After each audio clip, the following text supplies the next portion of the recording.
we are fortunate to have a lot of opportunities to get involved in at our schools. Athletics and activities have so many positive effects.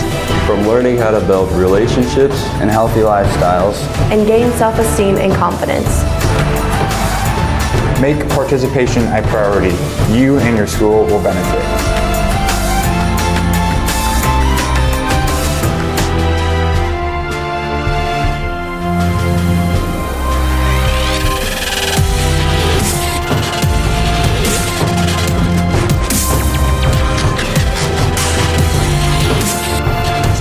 This is the Jayhawk Sports Network, powered by Heartland Technology. All right, welcome aboard to the Jayhawk Sports Network, Heartland Technology. I'm Nate Clayburgh, Levi Vogel joining me tonight as we have high school wrestling here in the South Gym as we broadcast from the upper patio on the Jayhawk Sports Network, Heartland Technology. Anthony Bond, the controls, Eric Clark on camera. Let's turn things over to Dan Fox for our starting lineups here in Jessup for regionals and dual tournament. For Lisbon, Wesley Sadler, Jack Vogel. For Jesup, Max DeVore. At 113, for North Butler-Clarksville, Weston Miller. For Lisbon, Gavin Hovey. For Jesup, Aiden Bergman. At 120, for North Butler-Clarksville, Jack Bartles. For Lisbon, Cade Happel. For Jesup, Cooper Hines. At 126, for North Butler-Clarksville, Aiden Morrison. For Lisbon, Jackson Knapp. I'm sorry, that'll be Carter Gadberry. And for Jesup, Gavin Bell. At 132, for North Butler-Clarksville, Tanner Arges. For Lisbon, Jackson Knapp. For Jesup, Ethan Crow. At 138, for North Butler-Clarksville, Jackson Miller. For Lisbon, Ryder Leaks. For Jesup, Dawson Bell. At 144, for North Butler-Clarksville, Peyton Knoll. For Lisbon, Kieran Boots. For Jesup, Caden Lang.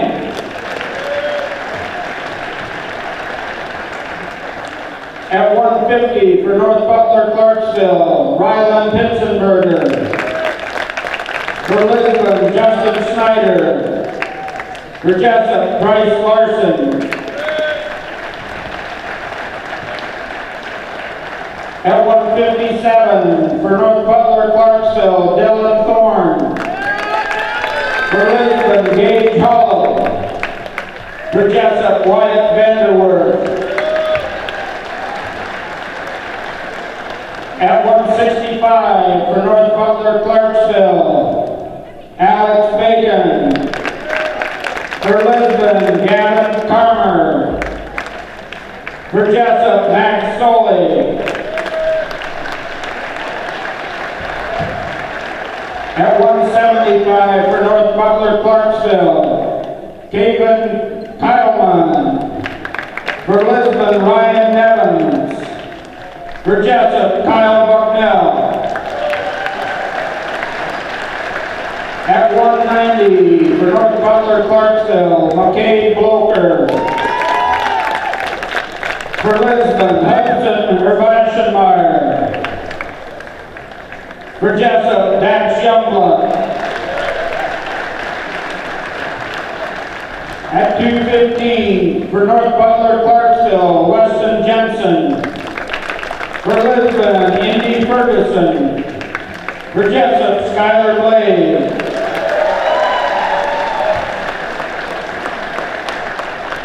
At 285, for North Butler-Clarksville, Rex Ross. For Lisbon, Jonah Reeling. For Jesup, Drew Munson. North Butler-Clarksville is coached by Adam Holm Lisbon is coached by Aaron Hemlick, and Jesup is coached by Matt Gross. All right, we are, again, starting lineups just being announced for today's duel. Regional duel, Lisbon North, Butler-Clarksville taking place now. Winner of this one goes on to face Jesup. Now the singing of our national anthem, performed by Paisley Eckholm, a second grader here at Jesup Elementary. The singing of our national anthem by Paisley Eckholm. Oh, say, can you see by the dawn's early light what so proudly we hailed at the twilight's last gleaming, whose bright stripes and bright stars through the perilous fight o'er the ramparts we watched were so gallantly streaming, and the rocket's red glare, the bombs bursting in air, gave proof through the night that our flag was still there. Oh, say does that star-spangled banner yet wave o'er the land of the free and the home of the brave? All right, the singing of the national anthem, that's Paisley Eckholm that you heard. She's a second grader here at Jesup, and she's done that before, so she's ready to go, and I think we're ready to go. Bring in Levi Vogel as tonight we're going to call, it's a non-Jesup match, but I feel like this is a big deal. We should give credit to Lisbon and also North Butler-Clarksville. They made their way here too. That's an opportunity. Yeah, they're trying to increase or continue on a good season that both teams have put forth so far. And get the opportunity to wrestle Jesup for that trip to the state duels come Saturday. Yeah, let's, that's coming up, big deal coming up on Saturday. This is the second recent time that Jessup's been able to compete in the regional duel with the new format, but it's the very first time to be able to do it at home. And I guess talk about, it's only been a couple days since winning the conference championship over Dyke New Hartford to now put your focus on here. And you've been in that wrestling room, you've been around this team, I guess. Coming off a Saturday, there was no, hey, let's celebrate. We got to get back to work Tuesday. Yeah, we took the time a little bit Saturday after we went in our wrestling conference to enjoy it. But then turn around Sunday, we got a small workout in. We knew we had to get ready for Tuesday night here, just to put another toe on the line and make some more history and take a trip to the state tournament as a team. Give us some insight what you know about these two teams as they come together, North Lisbon and North Butler-Clarksville. Start with North Butler-Clarksville. Tough team. They always have a couple great individuals on the team. Looks like they've got pretty much a full lineup. Lisbon and powerhouse. They've been dominant for many years. So you can't count any of their kids out.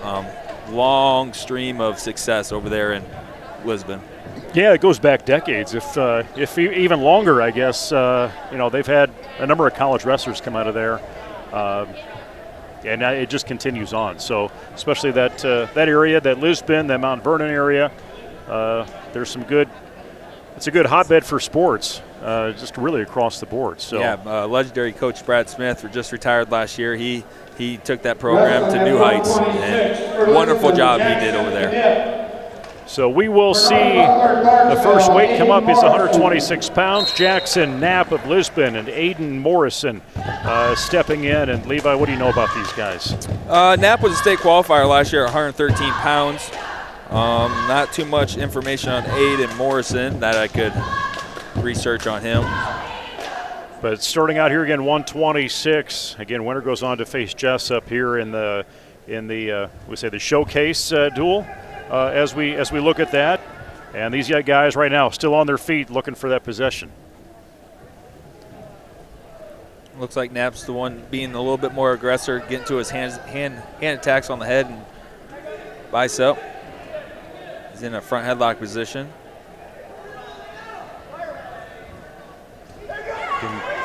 Cut under and a quick sweep under. Are we seeing that 2-point takedown? There it goes on his back. Yeah, Knapp caught Morrison from North Butler a little extended on that and was able to get his own 2 takedown off that. And looking to release and come out of bounds. Don't see that point escape. Keep it 2-0. You're going to see on the scoreboard on the screen, the right side, that visitor number is going to be towards Lisbon.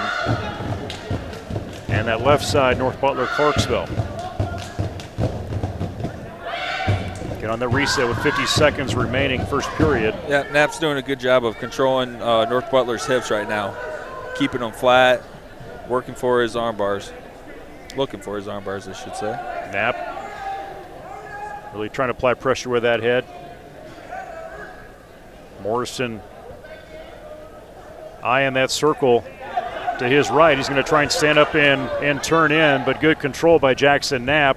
Still got the points inside that ring, and they'll bring him back.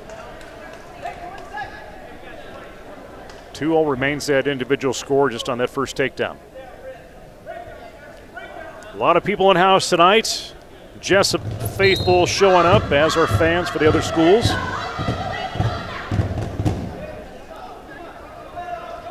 Be a big advantage for Knapp here if he can ride out, stay on top to end the period.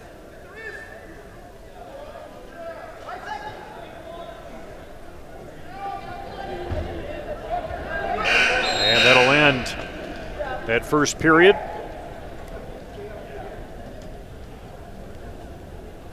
It'll be choice of Lisbon. He's going to go ahead and take down Jackson Knapp.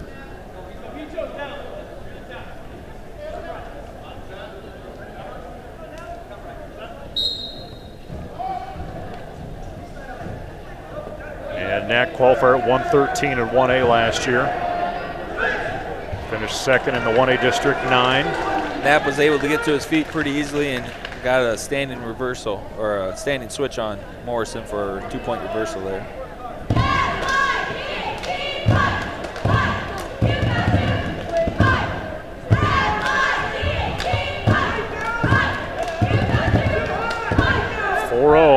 Not quite halfway through this one.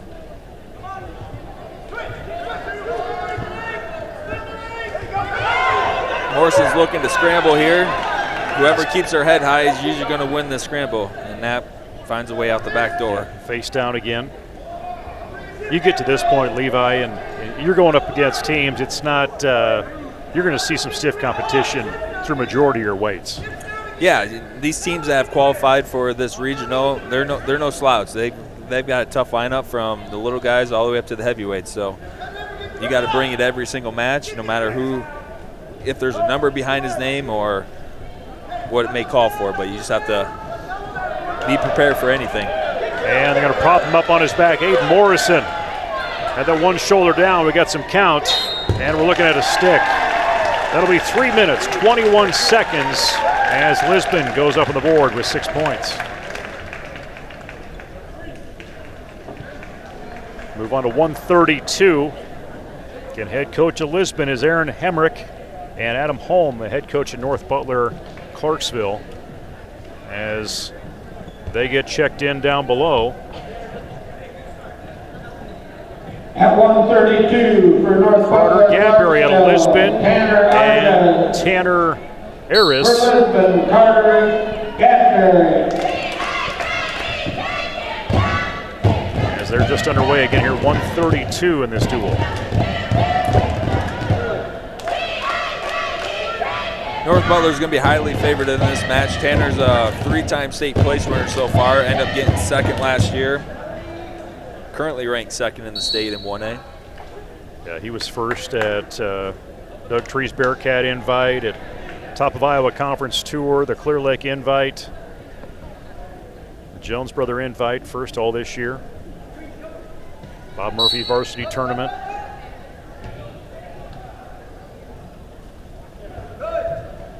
And like you said, second place last year.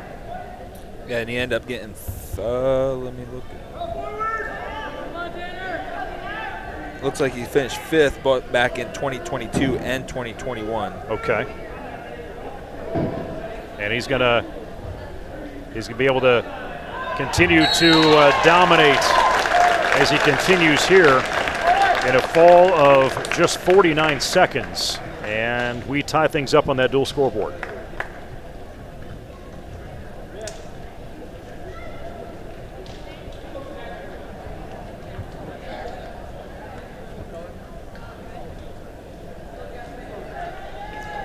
So 6-6 is that score, moved to 138. At 138 for North Butler-Clarksville, Jackson Miller. And for Lisbon, Ryder Meeks.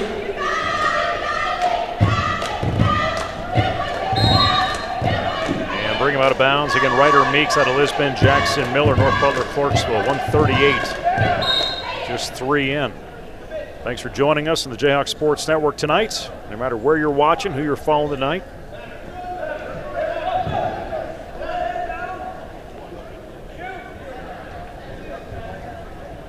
And that handball collar tie-up. And jockey for position. 30 seconds in. And a quick shoot in for Miller. Yeah, Jackson's on a high crowd situation, looking to switch off to a double, trying to keep his feet in here. That should be 2. Still's got the points in that ring, and they will take him out.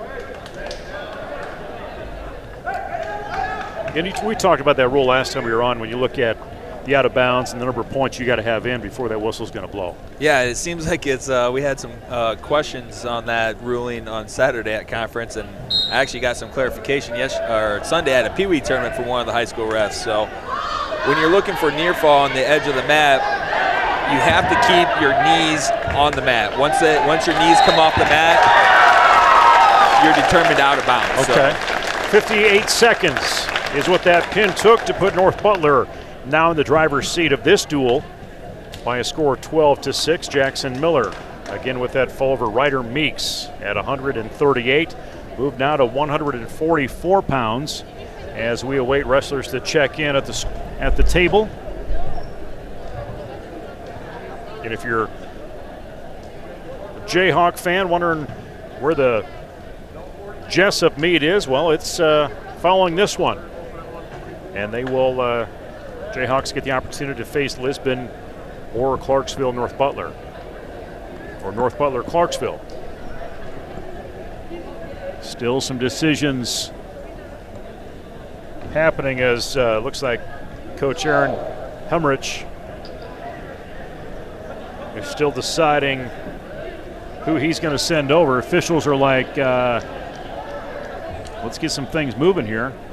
Yeah, Lisbon is got to report first to the table, and I don't think they were quite ready or undecided of who they wanted to send out. I guess take me through that, Levi. Because you've got North Butler-Clarksville kind of waiting here. So they need to report first, and that maybe is going to give the coach maybe a decision on what he wants to throw out there? Correct, yeah. So if you see the wrestlers at the middle of the mat at the beginning of the duel, they'll do a coin flip. The winner of that coin flip gets to choose odd or even. And then every other weight, the other team's got to report. So they're seeing who Lisbon's going to report, and then they're going to make a decision for their best interest of either forfeit or send a kid out. It looks like North Butler forfeited. So Ben Kelly will come out and raise his hand for Lisbon at 144, which takes that team score 12-12 total again. Tie things back up, move to 150 pounds.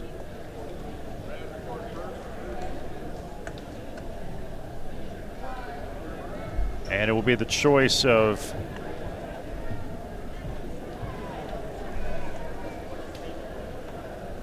and the official held the coin out there on the red side. I guess talk through that as the coach comes over to talk to the official.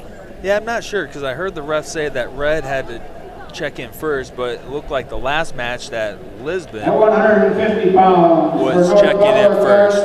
Peyton Knoll. So Teeman Boots out of Lisbon, Peyton Knoll for North Butler-Clarksville making their way towards that center circle. And Tiernan Boots out of Lisbon. And looking, last year did qualify for the state tournament, didn't place at 138. Picked up a couple firsts through some tournaments this season over the Tri-Rivers Conference, ended up with first At place. 144, there was no match. It was a double forfeit. Okay, so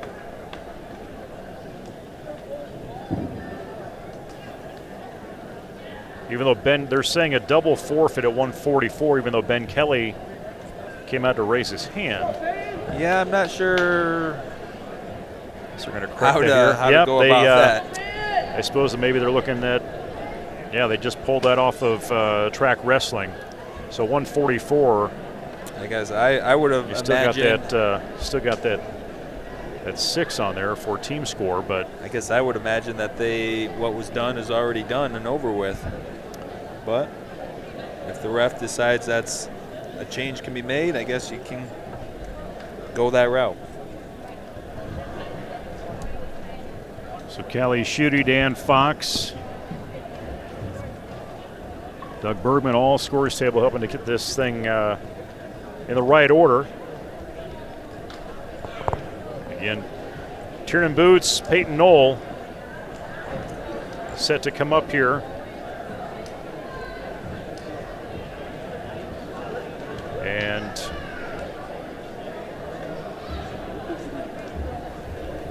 Boots ended up in 4th place in his last couple tournaments, top of Iowa Conference tournament, back in the 20th.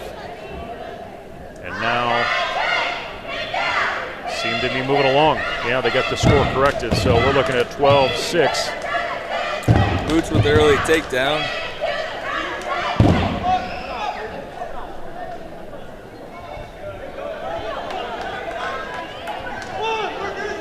Boots is arguably probably their best wrestler. He's ranked 5th in the state, 2-time state qualifier, placed 5th in 2022. 2-point takedown, got the escape. Another one with Lisbon and Tiernan Boots.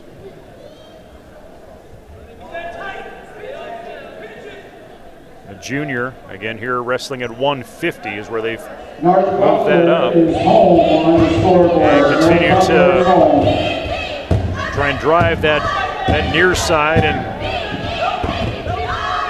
get to those near fall. There goes that arm. Yeah, he's got that firearm tied up pretty tight. He's just got to make a small adjustment of putting his hips back on top. All matches have been won by fall so far. 3 near fall go up for Tiernan Boots. And we're going to, if not a pin, as Peyton Knoll, he's fighting it, trying to keep chest down, and he has to roll and try and arch his way out of that. Yeah, Boots has kind of switched over to a armor and is able to get the fall. 1 minute, 31 seconds is how that goes. Again, Tiernan Boots spinning Peyton Knoll, and we're tied back up again, 12 all, as we'll move on to 157 pounds. Looks like the refs got it straightened out that North Butler has to commit a wrestler first to the mat.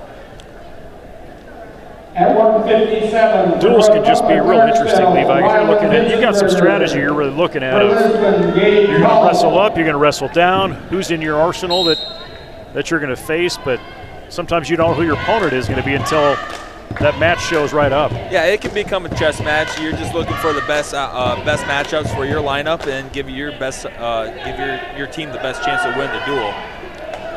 Gage Hullab out of Lisbon, Ryland Pitzenberger out of North Butler-Clarksville.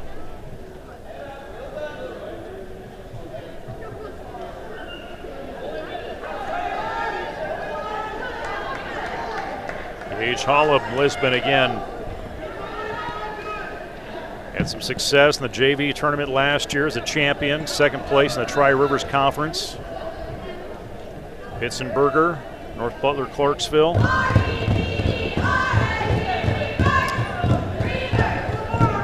Third at the Bearcat Invitational. 2nd of the JV tournament here recently, top Iowa Conference. He did not place in that meet. But Gage Hullab of Lisbon in the driver's seat right now, 2-0 with under a minute gone in this first period. Dual team regional tournament happening across the state tonight in 1A. Here we're in Jesup. Jesup gets that opening bye as the host. And really good to see a bunch of Jesup faithful coming out tonight. Whether they've been following wrestling all season, good to come out and support these guys. And after especially the success of winning the championship in the conference tournament on Saturday. Yeah, it's a good turnout. Stands on the west side of the gym are almost about 90% full, so it's a good turnout for the community tonight. Pitzenberger on his back as Gage Hullop tightens up. 8 seconds as going to roll out three near fall points. Not going to see the escape point happen here as the clock hits 0. Nope, 0. Didn't get a horn. So there's going to be some conversations, I'm sure, between the coaches and the officials of points should not count. Because he hadn't brought that down yet. No, I don't think don't think the reversal is going to happen, but there should have been at least an escape point. Even the scorekeepers got to keep their mind focused, keep the job going here. We all got to pay attention here. Yeah, don't have to worry about a Mad 8 coming out and telling them what the time is. We can sound that horn when it hits 0. Gage Hullop, Rylan Pitzenberger. He's got him on his back again. 7-2 is the score we're seeing right now, and he's really controlling that upper body. Yeah, he hit a great Granby roll to put the North Butler kid in trouble here, and he's looking to finish it off here. He's got that side headlock tight. That far shoulder down, just really trying to pull that right side. Cross that neck, and there it is. 2 minutes, 39 seconds. The full streak continues. And that will be a 18-2 margin now. Advantage Lisbon in this duel. Winner going on to face Jessup following this.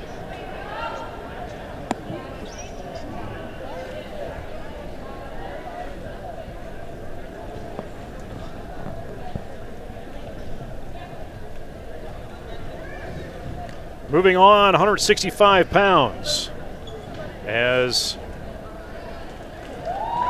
we will see Matthias Cole come out for Lisbon, get his hand raised, and he will get forfeit and 6 points for his team. Move on to 175.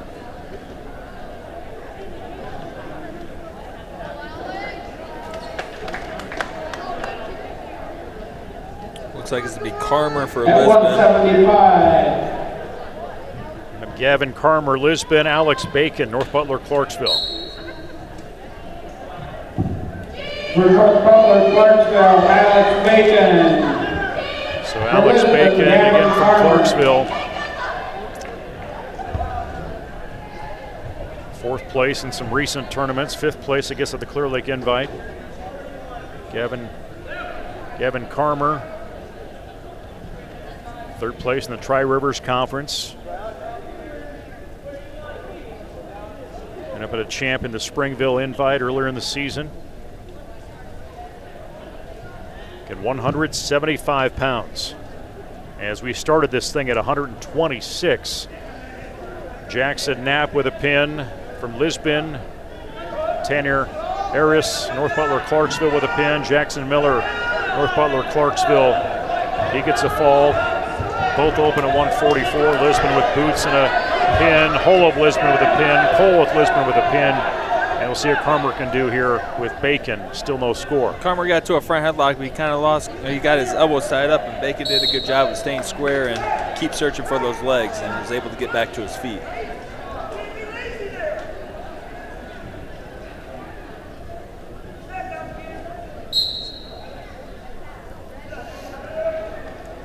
Seconds to go, first period.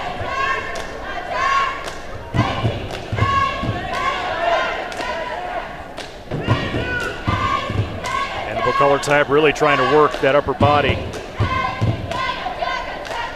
You start getting into that 175, 190, then you're talking some upper body strength and really just kind of fighting for it. Yeah, some of these, it seems like these bigger guys are a little bit more mature than they were back in the day. That, from what I remember, I could be wrong though, but it's like Kyle Bucknell, he's put together, and so and this Karmer looks to be the same way. There's that 2-point takedown. Gavin Karmer will get that awarded. Alex Bacon trying to step out as the clock will end in the first period.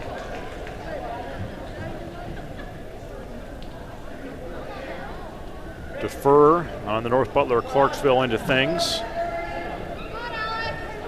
And they will go neutral, both up. Really attacking right away. Yeah, Karmer got to that late takedown and he feels very comfortable on his feet, controlling the center of the mat, pushing, pulling with those underhooks. Bring him out of bounds, start him again, 8 seconds off the clock, second period, 175 pounds.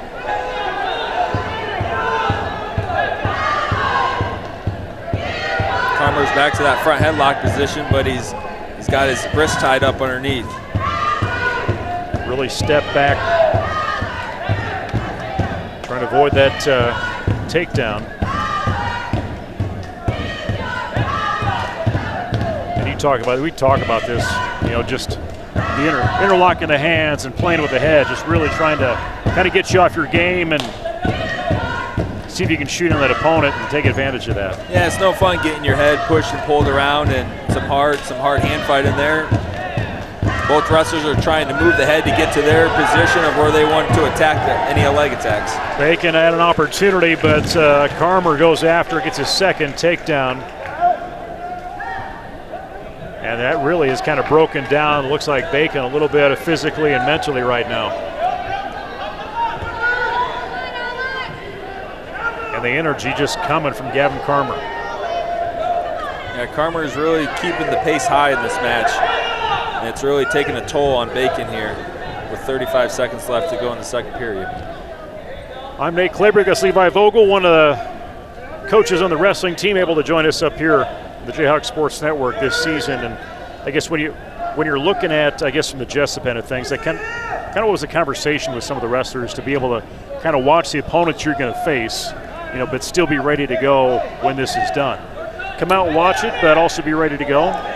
Yeah, it's good. Is that kind of the message? Yeah, it's a good little indication of what does this guy like to do? Where does he want to be?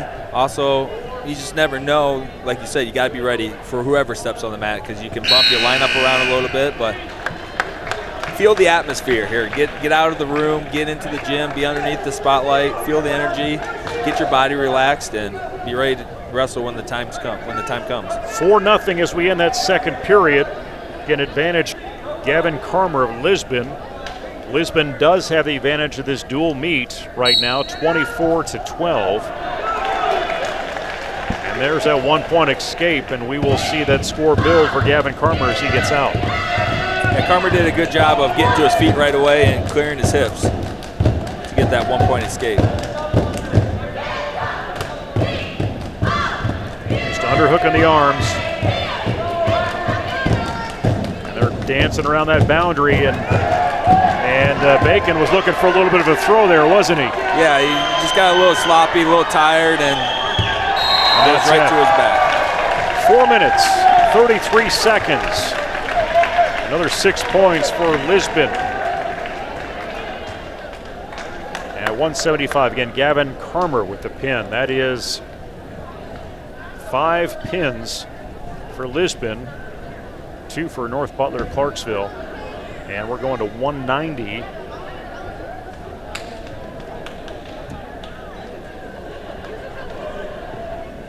As we will see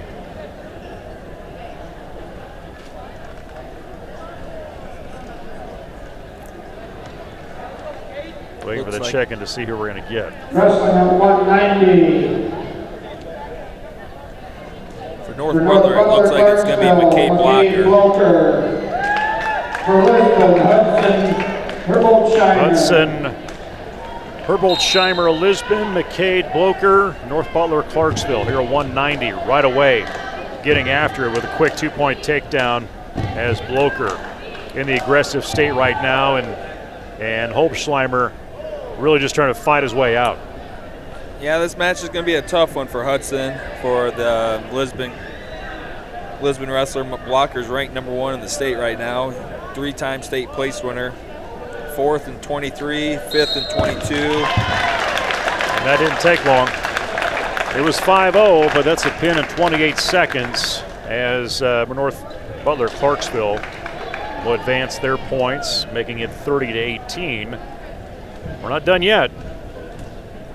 I guess when you're looking at the next 5 weights, Levi, what are you expecting to see here? I guess through here, the heavier weights at 215 and heavyweight. At 215 for North Butler-Clarksville. It's going to be a battle. North Butler's, they got to come out, and they've got to just put everything on the line. They're down 12. They have nothing to lose at this point. They just got to go for it. Indy Ferguson of Lisbon, Weston Jensen out of Clarksville, North Butler. They'll go off the mat. Weston Jensen has been wrestling, it looks like, JV mostly here this season. Indiana Ferguson. Ferguson's a 2-time state qualifier, 23 and 22. And looks like he's had some success, in the USA Junior circuit here last spring. And he's been in and out of the rankings all year. He's a solid wrestler. Indy Ferguson, Lisbon, Weston Jensen, North Butler-Clarksville advantage Ferguson right now. And coming in tonight, Jesup ranked 7th overall in the dual rankings, Lisbon 10th, and North Butler-Clarksville 24th, so they're in that last spot.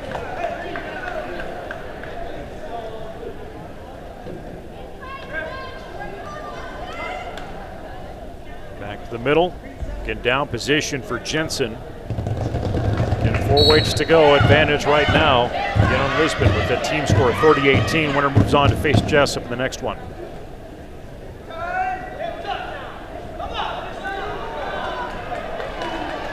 Pushing that shoulder over. We're going to see a pin. 1 minute, 10 seconds. Ferguson over Jensen.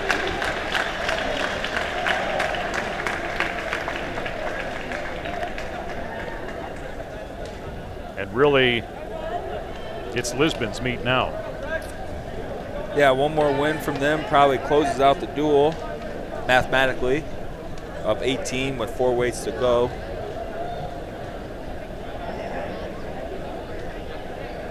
You still complete it even if it's not possible to come back? Yes. Will they still complete all the way through? Yep, every weight will be wrestled no matter what the team score is. The 285 pounds for North Butler. So get the big guys out here, the heavyweights. Always an interesting matchup when you get to heavyweight. You got Jonah Reiling out of Lisbon, Rex Roth, North Butler-Clarksville.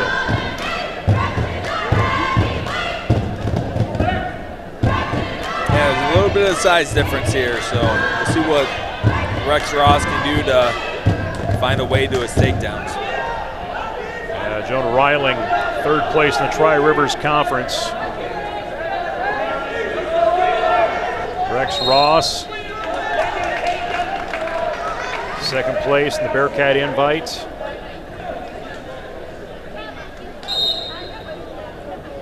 Jonah Reiling is currently ranked 12th in 1A. I think this might be his first year on the varsity lineup. 1:20 to go, first period. Thanks for joining us tonight. Appreciate the Sean Westfall family, along with Zach Knutson, Innovative Wealth, and Dusty Bain with Inspired Living, helping to make this broadcast possible tonight on the Jayhawk Sports Network.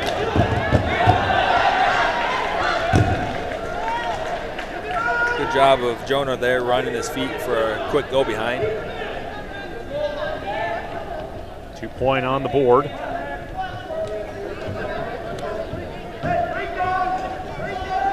In North Butler-Clarksville, the 24th team just making it into the duels.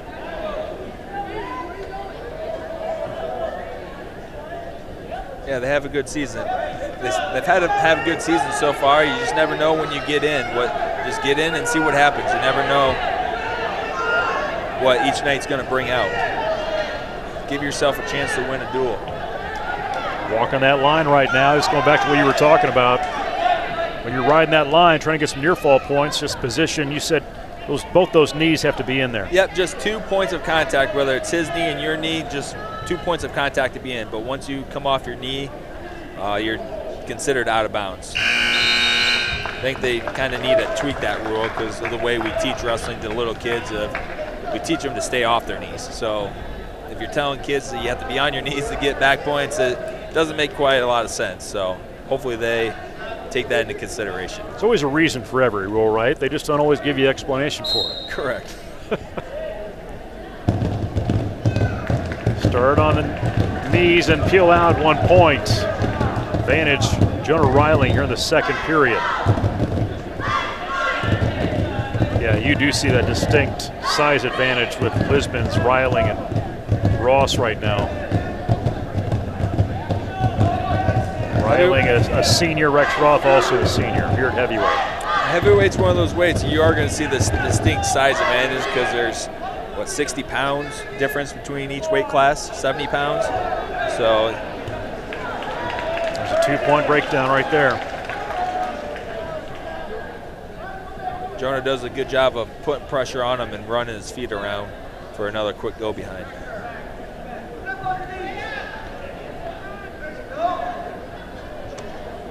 .106, this one's halfway complete based on time, but he's going to tighten up with Rex Roth on his back, and it was 3 minutes, 1 second, and that gives it to Lisbon unofficially to advance on to face Jesup in the next dual meet. 42-18 is where we're sitting right now. Yeah, we still got 3 weights left for Clarksville to end on a good note. It's kind of a shock value when you get down with the big guys, and here come the little guys right now. Wesley Sadler, Lisbon, Carl Shue, North Butler-Clarksville, making their way here at 106. Yeah, Wesley Sadler, he's a state place winner last year, placed 6th at 106 last year. Actually, Cooper Hines from Jesup, we wrestled Wesley in the quarterfinals and beat him 1-0 last year. Third place in the Rich Gray Wrestling Tournament this season. Third in the Mount Vernon Invite. First in the Tripola Invitational. Carl Shue. Second at the Bearcat Invite, top of Iowa Conference, finishes third. Clear Lake Invite was first. Just looking for that score. Looking for some points here. The lighter weights. And there's the 2 points as Carl Shue does face down.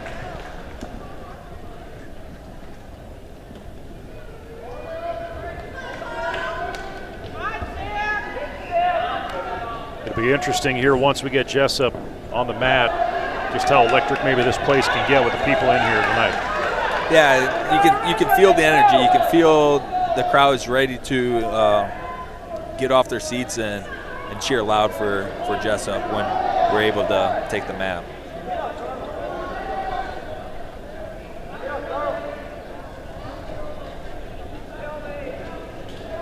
Let's walk on that line, 40 seconds to go first period. Again, 106 pounds. And Sadler trying to pull himself away. And there's that 1 point escape. Shue finally gets away. Yeah, Carson Shue, he's ranked 12th in the state of Iowa in the Class 1A. I think he's a freshman. So see what he can do up against the state place winner from last year. And Sadler, junior on this team. Still neutral right now. And you can see it, Sadler right there, right towards the end. He was looking to control that head and make it flip. Looks like Sadler's gonna go down in the down position to start the second period. 42-18, Lisbon unofficially taking this first dual meet right now.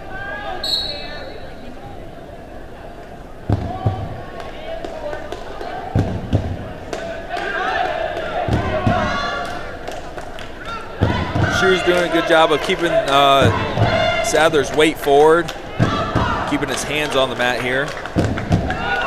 Looking three-quarter Nelson.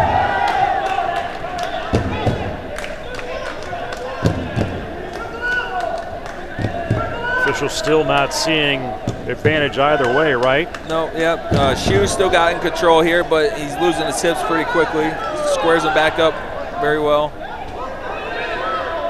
But once he releases that head and comes out, you're looking at that 2 points. Yep, Sadler guy was able to get to his legs and get a 2-point reversal.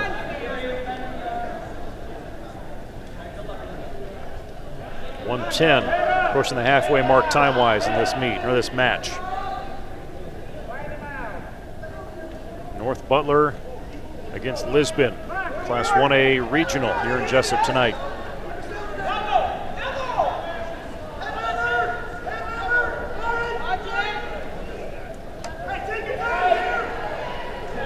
Sadler's got a bar arm. He's looking to run his feet, but Shu's doing a good job of having a strong base and building back up to his knees. There's Shu. Almost had one shoulder propped up from Sadler. Yeah, and now he's going to get him on his back. He's got to be careful here. He gave up a quick near fall. 2 points.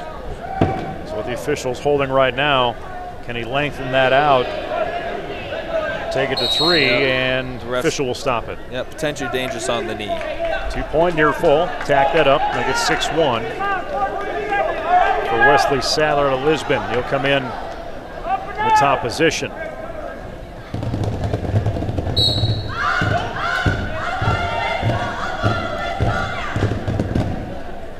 Break him down quick. A few more seconds here through this second period. Sadler's pretty tall for being a 6-pounder. His length is going to give most 6-pounders some fits. So the choice will go to neutral start here in the third period. Not many matches have made it to this third period. I'm just thinking back, I think we only made it once, and that was back at 175. That was a full in 433.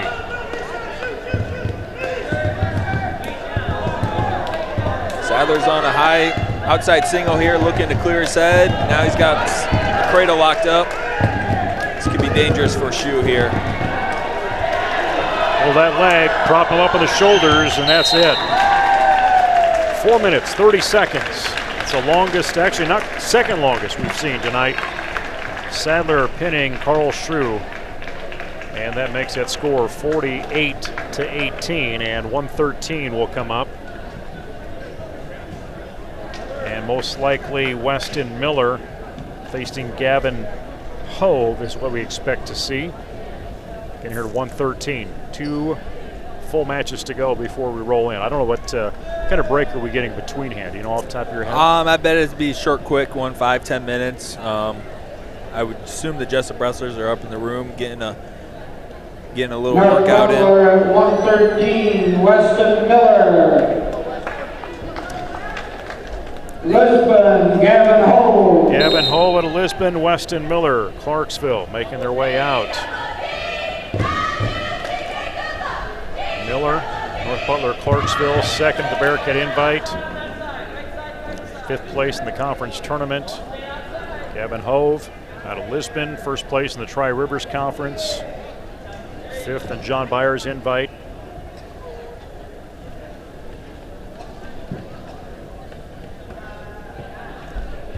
Again, team score right now, advantage again Lisbon, 48-18. Still looking for the first points. There they are, takedown given to Lisbon.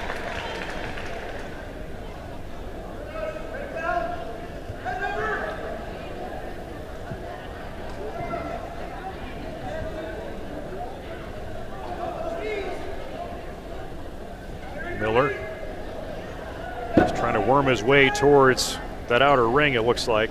Yeah, Lisbon does a good job of keeping their head pressure and their feet pressure forward, keeping the opponent flat on his stomach, make him carry his weight, make it harder for them to build up to their base. Now Miller trying to peel away that arm. Holding in the 2-point advantage right now. 42 seconds remain first period.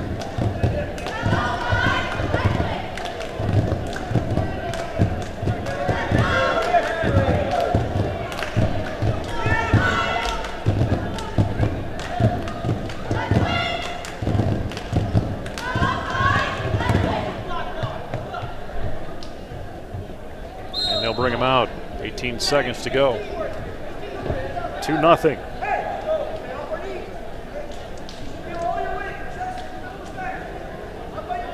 Lisbon coaches offering up direction.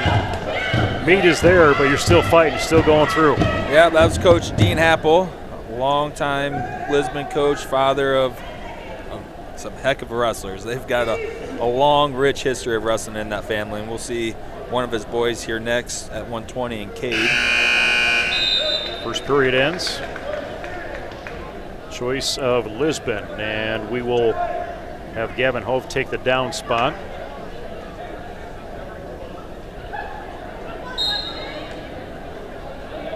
Quick off the start. Hove getting controlled by Miller. Miller's got the legs in, looking for a turn, but he's losing his hips. His hips are falling off to the side. It's not what he's quite looking for. And right on top.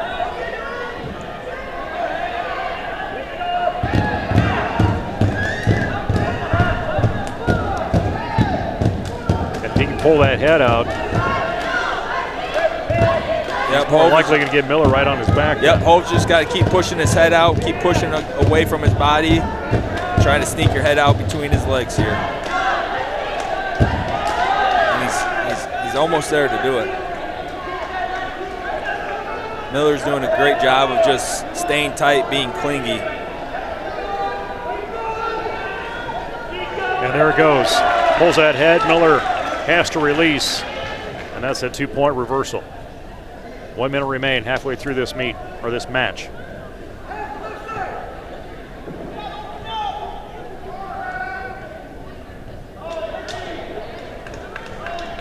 A little caution towards Miller. Yeah, he's kind of clamming up on the bottom. He just gets his first stall warning of the match. The ref wants to see the bottom guy do a little bit more action here, instead of just keeping his head on the mat and laying flat.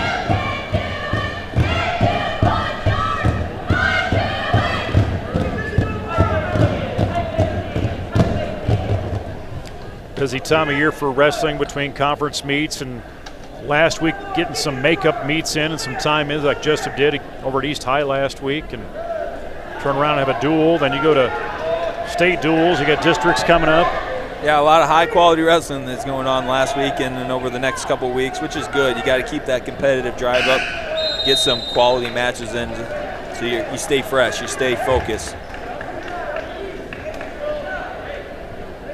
Sure makes February go quick, though. A lot of wrestling right in there, especially when you get to participate in the dual tournament. And that's Jessup's plan for Saturday. That's where they're going to be. That's the plan. Get past Lisbon in this next meet.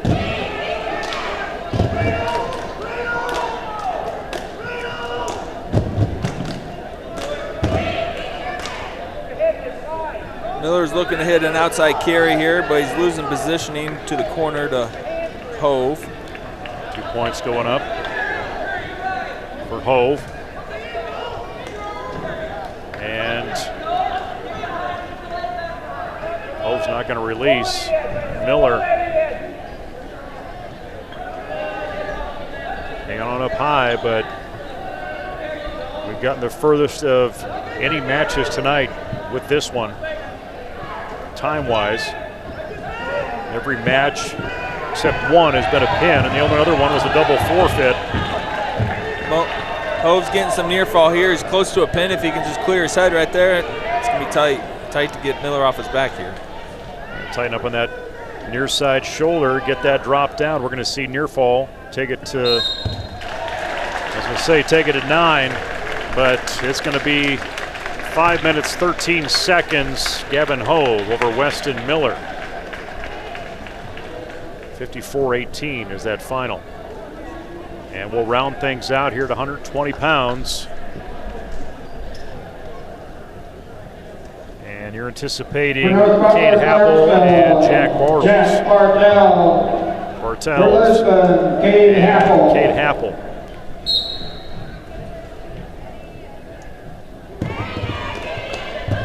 Happel again out of Lisbon.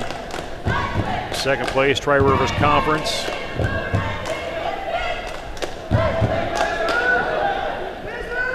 Bartels.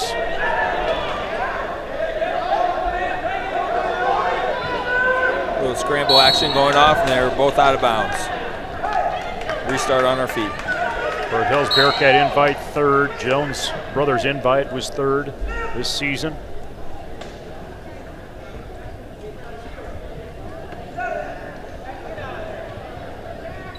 Like 4:18. Like I mentioned earlier, Happel comes from a rich history of wrestling. His dad won 3 high school state titles, wrestled at Edinburgh and the University of Iowa. He has 2 brothers who both won 4 state championships. Carter wrestled at Iowa, and Kale is currently at the University of Northern Iowa, wrestling for Doug Schwab and the Panthers. 1:03 to go, first period. And I think there's even 2 more boys in the family. Apple tightening up. Bartels. That's it. 1 minute, 12 seconds. That ends the first dual meet, as the final ends up being 60-18, and Jessup will face off against Lisbon coming up here in just a little bit. Any final thoughts looking at that one, what we saw tonight, Levi, and approaching into Jessup? Yeah, Lisbon came out, and they came out to battle. They made a statement. I haven't seen them this year, and they impressed me. So Jessup's going to have to come out and fight for every point, fight for every second, and hopefully our best is good enough to qualify for state duels on Saturday. Jayhawks, get ready, get some minutes for Lisbon to get set. Again, I want to thank Sean Westfall family and Zach Knutson, Native Wealth, and Dusty Bain of Inspired Living for their support tonight. But now this message from the Iowa High School Athletic Association. Sportsmanship starts with us. As a student athlete, I need to model good behavior and represent my school appropriately. That means respecting my teammates, coaches, opponents, the officials, and fans. If I do that, so will others, and being a good sport becomes a way of life. To all of Iowa's student athletes getting ready to compete, remember, sportsmanship starts with us.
Some of the things I've learned from sports are being a good leader, and that means not always just saying what's right, but showing by example.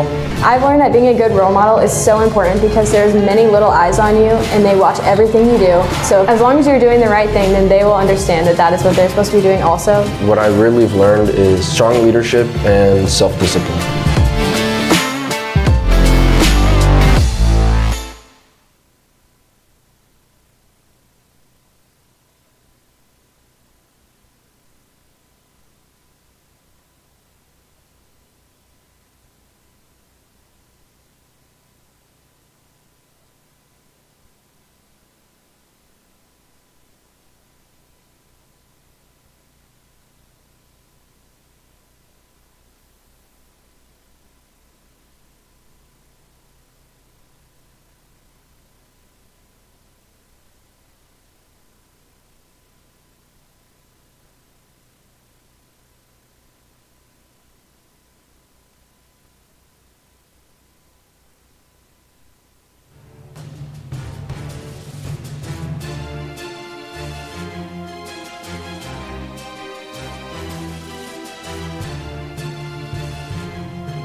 All right, welcome aboard on the Jayhawk Sports Network from Heartland Technologies. We are set for high school wrestling, and this is the dual team tournament. We're in the regionals. Jesup hosting it for the first time. I'm Nate Claiborne, joined by Levi Vogel, one of the coaching staff, making his way up here in the upper patio. Tonight here in the South Gym, Anthony Baugh on the controls, Eric Clark on camera as we are set for high school wrestling again. This is meet number 2. As we had North Butler-Clarksville face Lisbon. Lisbon advances 6-18 to then come in and face off against Jesup. Welcome in, Levi, as Jesup comes off a championship, individual championship tournament in the nickel on Saturday, right at the duels, and we're set right away for 132 pounds. Yeah, Ethan Krall taking the mat for Jesup. It looks like he's going up against Carter Gadberry. So Gadberry last time out lost by a fall to Tanner Harris of North Butler-Clarksville in 49 seconds. And the meet earlier, winner of this one goes on to Coralville for the state duels. And Krall gets that two-point takedown, puts Jesup on the board. Yep, Krall needs to get to work on top. This is where he's good. Get to his bars, gets to his halves. Look to put Gadberry in, put him to his back and put him in some dangerous positions. Talk about Krall as a wrestler and talk about his year, just how far he's come. Yeah, he's been, he came to Jesup as a freshman or a sophomore, so he's been in the program for 2 to 3 years now. He's really developed overall. Like he was always good on top. Now we're working on beggar leg attacks, and now he's looking for some near fall here. And there should be the fall right there. And there it is. 1 minute, 1 second, Jesup gets the 6 points they wanted to try and keep some momentum going here, or build some momentum as we move into 138 pounds. And we expect to see, again, coming up at 130, actually, yeah. Looks like actually, they wrestled Meeks last time, I believe, at 138, is that correct? Yeah, so we started at 126 in the first duel, starting at 132 here in this next one. As Lisbon at 138, getting checked in. Brian Kelly for Lisbon. So for Jesup, Dawson Bell. Dawson Bell, Jesup, Ben Kelly of Lisbon. That's what we're seeing on the mat right now. And we did not see Kelly in that first meet against North Butler-Clarksville. We did not. I have no inside information on this kid, so we're going to learn together here. Dawson to a sweep single here, brings the leg up off the ground here, looking to control the hips on the way down, 2-point takedown. And Dawson Bell coming in off the nickel tournament, champion at 138 pounds. Yeah, he had a great tournament Saturday. Had a little discomfort. He's wrestling with a face mask on Saturday. He had some stitches in his eye. As you see, his head's all wrapped up. Yeah, I was seeing Ben Kelly, just looking at his stats, mostly been on the JV end so far this season. Yep, looks like Dawson's got his bar arm here, looking to get that far wrist to collect some near fall. He's looking last at 138. Ryder Meeks was put out there for Lisbon, so I expect we'll see Meeks at 144 coming up. Most likely, and then they'll bump Boots up to 150. And Jesup in the advantage right now, and Dawson Bell.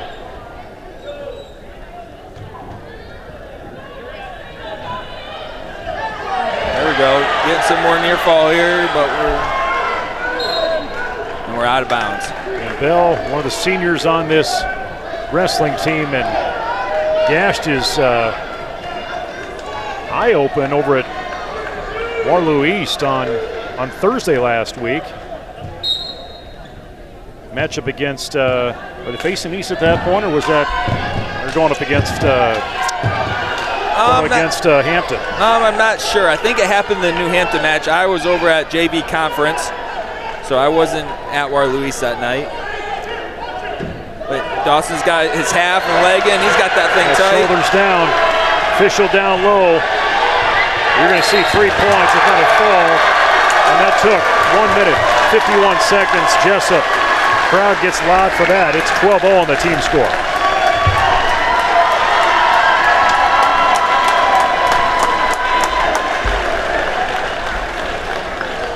Well, a 152 Dawson Bell over Ben Kelly, moved to 144. It's a good match by Dawson Bell to win his final match here inside the South Gym here at Jesup. We'll bring in. This will be Keaton Jacobson for Jesup. And looks For like Lisbon at 144, Ryder Meeks. For So Jesup, Keaton Jacobson at Keaton Jesup, Ryder Jacobson. Meeks, Lisbon. Making their way to the mat. early caution by Lisbon here. And Meeks lost by a fall to Jackson Miller at 138. Yep. Last time out. Keaton's on a high crotch already, trying to keep his head high. And the energy coming out of it. And there is Keaton Jacobson just wiped it out. 19-second pin. More energy. The electricity builds here in the South Gym. This is what Jessup needs. We need to build the energy high, get the crowd into it. You can't ask for a better start with 3 straight pins in the first period. 42-43 is kind of that golden number to win it. At 150. So move up to 150 pounds. Caden Lang, sophomore on this team. Caden Lang. Facing Tiernan Boots out of Lisbon. And Boots, he stuck Peyton Knoll at 150 in the previous match and 132. These are both 44-pounders wrestling up a weight class, so size-wise it's not going to be too much different. And Lang's in on a shot here, staying square. He finished at 3rd over the weekend, didn't he? Yeah, he had a really good tournament. He collected about 4 bonus point wins and just ran into a tough Keegan Ellsbury from Union LaPorte City, I believe it was. Tri-Rivers Conference champ, Rich Gray Wrestling champ is Tiernan Boots' credit this season. And Lang 3rd at the nickel. Got a first place at the O-line invite earlier in the year. And he's going to get caught. There's that 2-point takedown, first points, but Caden's a fighter. Yeah, he was in on a shot, kind of kept his elbows up, got thrown to his back, was only able to give up 2, but got the quick escape to stay in the match. 50 seconds left in the first period. Tied up on that far side. And Caden might be giving up a little weight here, a little size. Yeah, we're a bit undersized at 44. Like I said, both of these guys are 44-pounders, I believe. But he's got the heart. He knows how to wrestle. He knows where his strengths are. There's a 2-point takedown, 4-1. Jessup the advantage team-wise, 18-0 right now.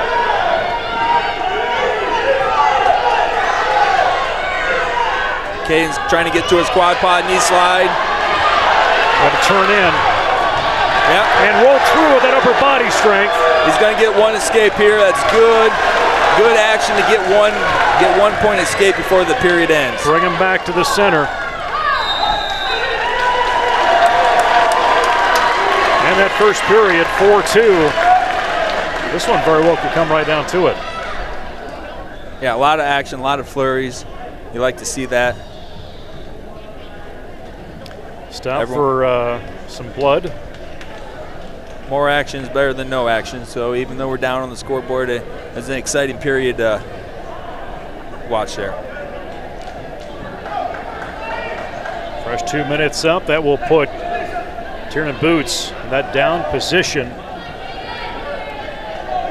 Again, Boots a junior. Caden Lang a sophomore. Good mat return by Lang. Good action by Boots to keep his knees underneath of him to get the 1-point escape. See what type of conditioning these guys have. There's been a lot of action, a lot of energy burn this first just over 2 minutes. Trying to work that upper body, work that head. Boots is in a front headlock. Lang's trying to stay square with him. Boots gets the takedown. 7-2, a lot of energy spent here. Boots trying to bar that arm. It's going to peeled Caden Lang up, and they'll come out of bounds. That Boots stays in the top position there. He still had control there. Looks like Coach Happel wants Boots to go neutral. Well, there still wasn't that escape yet, so nope, they're going to hold up on 7-2, still control, advantage to Boots. And now we're going to see that point, 7-3. We'll see if Boots continues to try to run through him. And Lang really trying to drive forward, but Boots did a really good job of backing off on that. Yeah, Lang kind of shot it a little bit far from space, too far away, and there's too much distance to close. Looks like Boots wants to go upper body here with a front headlock cow catcher. They're going to drive that near side, and they're going to get the 2 points. Yeah. Boots is going to keep the pace up. He wants to fall. Especially in the situation you're at right now, Levi. They're down 18-0. Yeah. That's something you really have to be thinking about. Yeah, I don't think they expected to be down 18 after 3 matches. But Lang, he's just got to keep battling here. He's got to keep looking to score points. I know he's getting tired. A lot of flurries, a lot of action going on, but you still got to battle for the next 2 minutes and change. If he doesn't build his base here, he's probably going to get hit for stalling. 3 seconds left in this second period, and that will end 2/3 of this match, 11-4. This is the furthest we've gotten. Lang's going to take the bottom position. He's got 2 minutes to fight here. Boots is he's working on a major right now, needs a few more points, but I think in the end he's looking to get that fall for 6 points for his team. Lang really in that defense right now, trying to keep that team point total, that margin, that 1 point escape, 11-5. There's 2 points there, make it 13. Yeah, every team point matters here, so we can avoid a fall or avoid a tech fall. That'd be huge for us.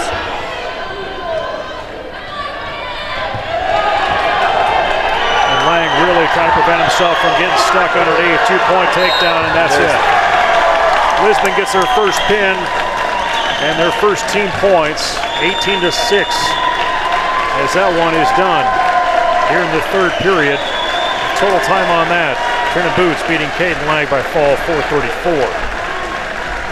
Move to 157, and that's where we should see Wyatt Vanderwerf. Yep, looks like it's Wyatt coming rolling to the over. table now. We could have played some strategy here and gone a different way, but looks like we're going to stay straight up and see what Lisbon does here. Expect to see Gage Hollub. I think that's who's coming to the table.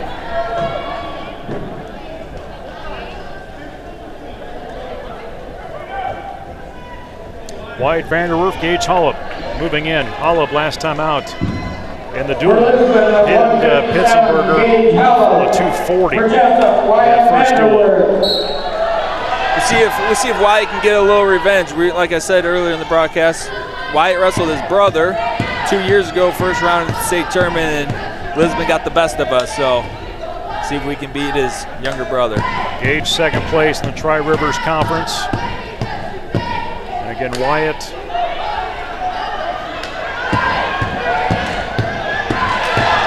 he had a decent showing at the tournament as well on Saturday. And there's that 2 points going to go up for Wyatt and Jesup. Yeah, we got more flurries going on. This is Wyatt to a T. He's all gas, no brakes. Got potentially dangerous on the arm. The thing with Wyatt is sometimes he's just got to slow the match down, conserve his energy a little bit, and stick to some simple stuff. Good to have Wyatt back after kind of an injury-plagued junior season. Across the board from football and wrestling.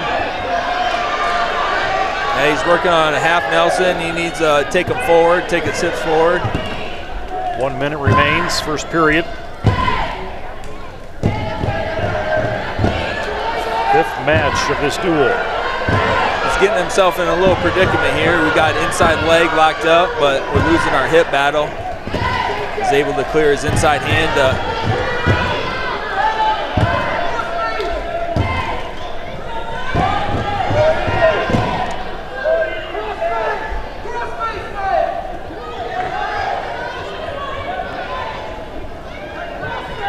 30 seconds remain here. What challenge are you seeing right there, Levi? He's got his left leg inside in the leg, which is more of kind of a freestyle position. I say why it's funky, so he's looking to just find a way to rotate his hips. He just needs to hang out here, stay on top at the end of the period. Got 10 seconds left. He's got cross leg, looking for a Turk here. But he's not able to rotate the hips. 1 second left, that'll end that first period. And another 30 seconds, he may have had him on his back a little bit.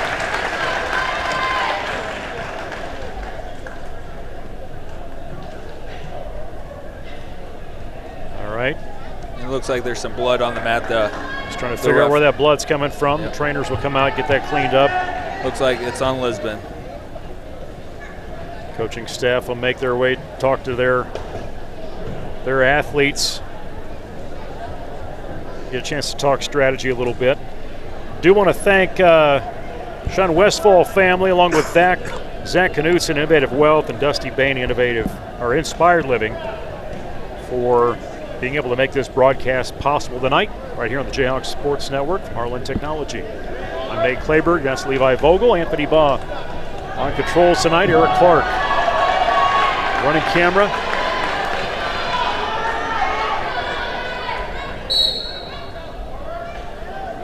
Quick attempt from Holub, trying to stand up and rise away and peel away from Vanderwerf, who's got that control. Yep. And really that could have rolled all the way through and backfired on Vanderwerf. He's in the right position. He just needs to keep wrestling, keep his head up. And there's that 2-point reversal. Tie things up. Momentum just took a little further than he wanted it.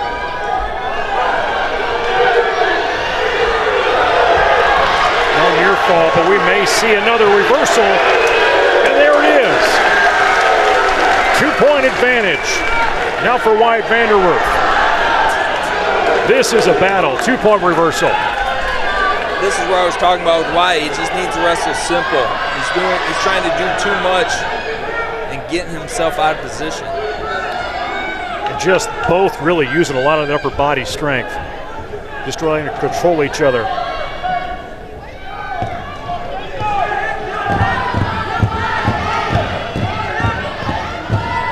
Underneath, no advantage right now.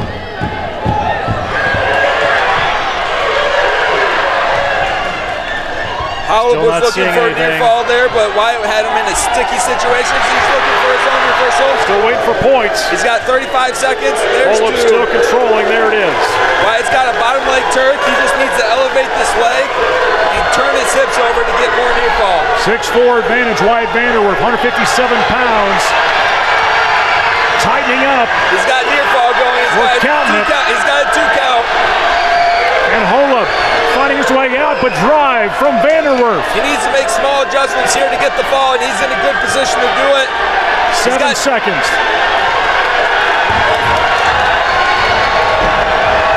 Oh! 1 second to go. Big fall by Wyatt Vanderwerf. Huge advantage for Jessup right now with that win. That was one of the turning matches in the duel. We had to have this win at 57, especially with the fall. That's even bigger.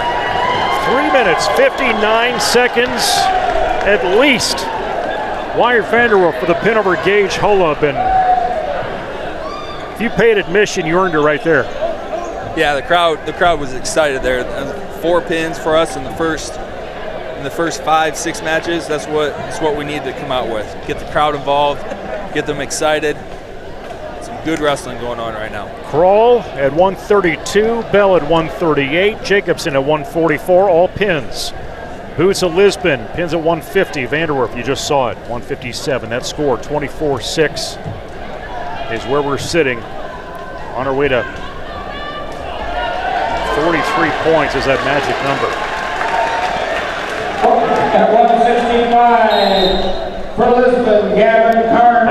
165, Max Soley. Gavin Carmer coming in at 165. And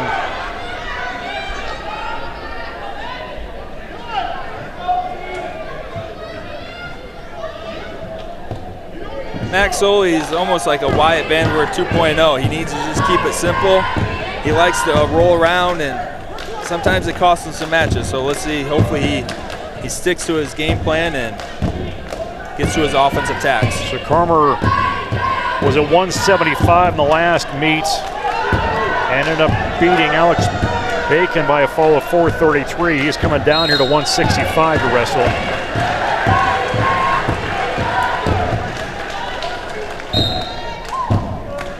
Gavin Carmer, third place in the Tri-Rivers Conference here recently.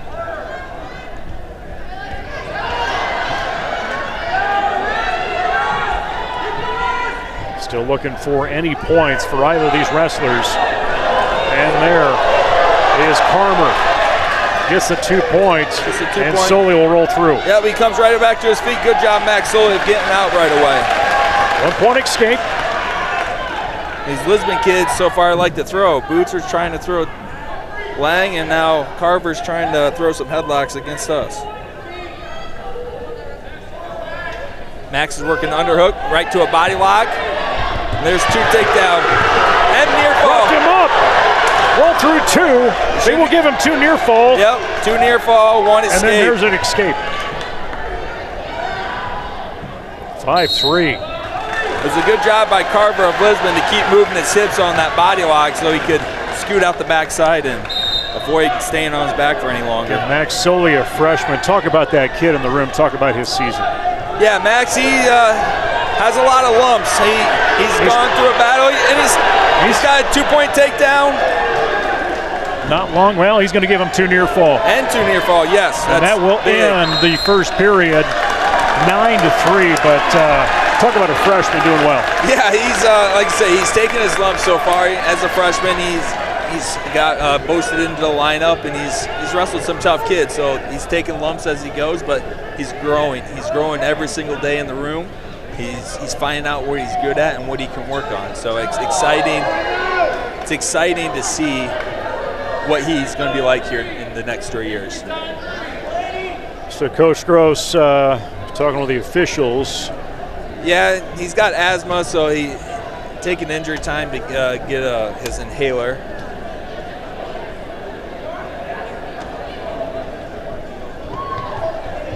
So Callie Schutte gets the nod of the manager to go get that taken care of here in the first. We're just getting started here in this second period.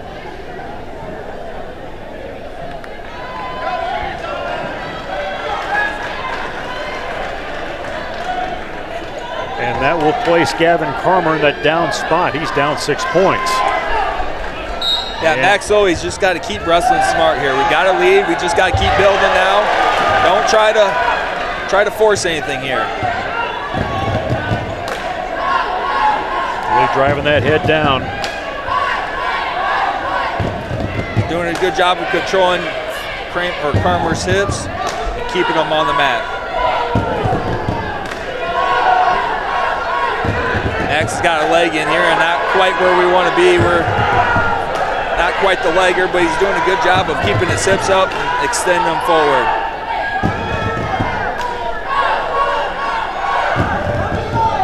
Carmer not really finding anything to do. He's getting a little shout out there to find something to do, or he's going to get cautioned. Yep. We're going to get dinged for stalling. He's doing a good job of avoiding getting turned with the legs, and he came up to his feet and was able to get out. Halfway done with this match in time, 9-4. Carmer comes in tied up, and he expended some energy being on the down spot. Max has just got to keep the pace up, get to his leg attacks. That's where he's good. He's not one of those kids to be throwing kids around. Tied up, mid-circle, 42 seconds. Carver's got an underhook on the right side. Max tries to shoot, trying to hit a go behind. And I feel like we're in a situation right now, Levi, that Solely just needs to kind of watch. He can get caught Maybe caught in a throw or something like that. Yeah, maybe wasn't expecting. He just needs to hold position, hold center, take what's given to him. Don't try to force anything like right here. He needs to circle out here, keep his butt to the center. Good job. 14 seconds, second period. He's on a leg attack. He just needs to keep up, keep finishing it. Short time, probably not going to finish this one here, but way to stay on the attack. That'll be it. One more period to go. Got some energy. Jessup's only lost one match. That was a 144. And they're going to go neutral. You were hoping they were going to go down on that I was one. hoping to go down. I figured we can get at least 1 point here, but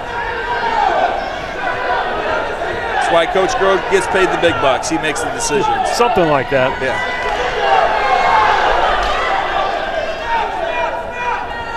Getting a couple extra points would sure help. That's good action right there on the side of the mat by Max He got to a snap down, looked for a quick go behind. Looks like Carver's, he's sucking some wind right now. So we got to get to what, 8 to get to that? Yep, if you win by 8, you'll get 4 team points for Jesup here. If you only win by 7 or less, it's only 3 points. So that extra team point could be huge.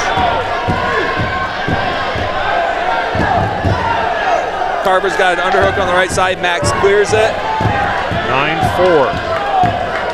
Both are neutral right now. Just over a minute left in the match. Just tied up. Max is in another shot here. If he can finish this would be huge. This would be big. Well, he's got it elevated. He's above the knee. Bring him out of bounds. They're hoping for a takedown. A little too far. Under a minute.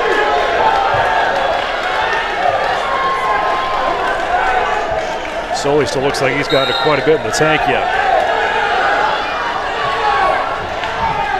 He needs to just stay on his leg attack. Stay on his leg attack. Don't chase him here.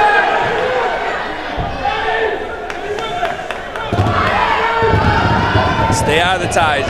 Only a 5-point move can hurt us right now. Just hand fight hard here. Hand fight and circle. Keep your butt to the center. If he gives you your leg, take it.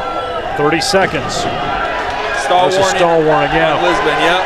We've taken all the shots the last 2 periods. Stay out of it, stay out of it.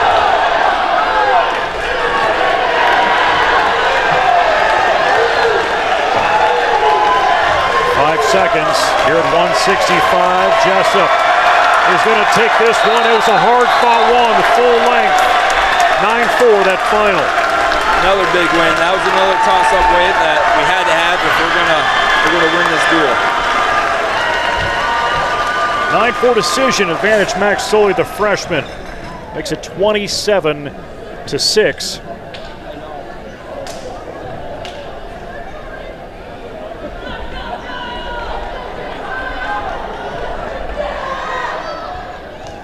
Looks like it's going to be Matthias Cole against Kyle Bucknell.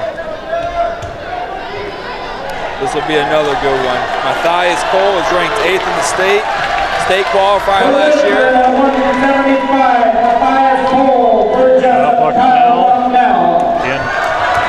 Over the weekend, championship at 175 in that conference tournament.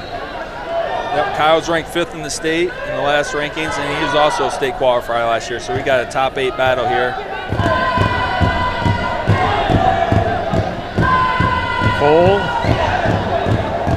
won by forfeit last time out at 165, so this is his first match of the night. And he's going to slip up, and Kyle will take advantage of it. 2-0 on the takedown.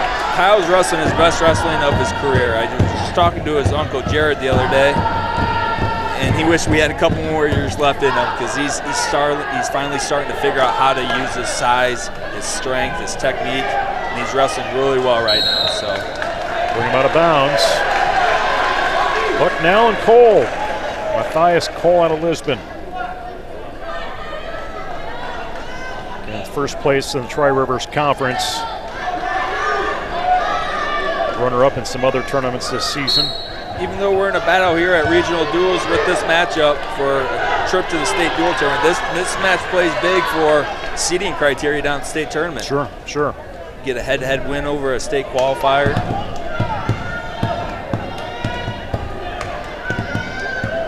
One minute to go. Got an over-under situation. Matthias Cole tried running a double right through us, but Kyle was able to stuff him in his tracks. 2-1 advantage, Kyle Bucknell. Another senior on this team.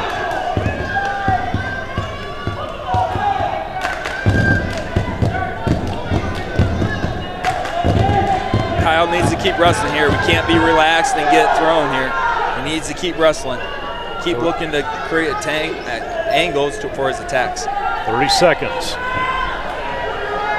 He's got double unders. He needs to be careful. Double overs is a tricky situation to.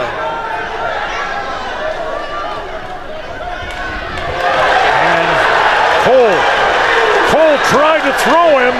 Bucknell hung on tight. 2-point takedown. He tried going double overs inside trip to a lat drop, but Kyle's too strong for that position, and he gets the fall. Another last-second pin. Kyle Bucknell getting this crowd going with a full of 159, and those team points were important.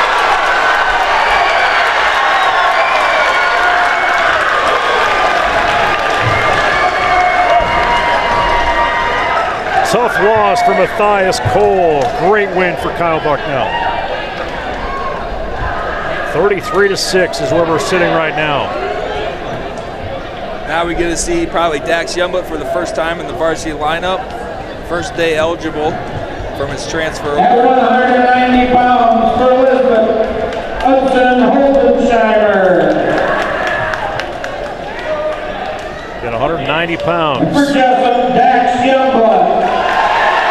So Dax Youngblood making his South Gym debut. Sophomore coming in against Hudson Holdensheimer out of Lisbon.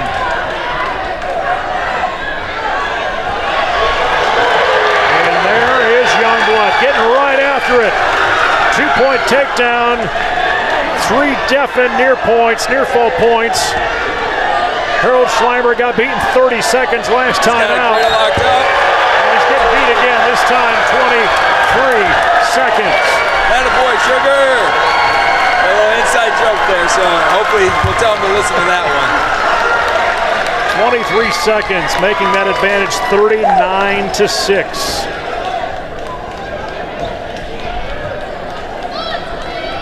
And now, this one is going to kind of set the tone. If I'm doing my math right, we get a pin here, and that's it. This is going to be another we'll say top 12 battle. Indy Ferguson, actually Skylar Blade and Indy Ferguson have been both in and out of the rankings the last few weeks, so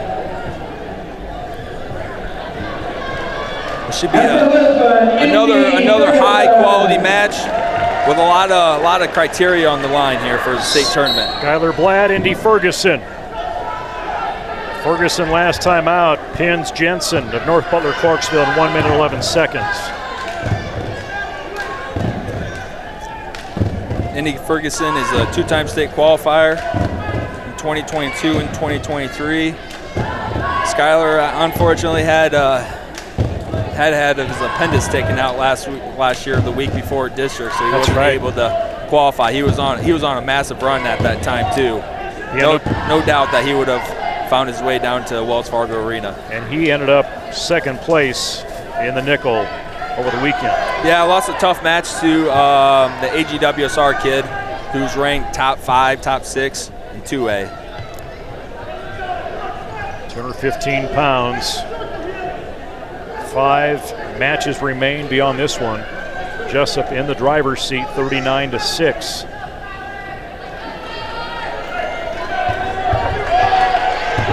Still waiting for that first takedown. Over a minute gone in this first period, back to the middle.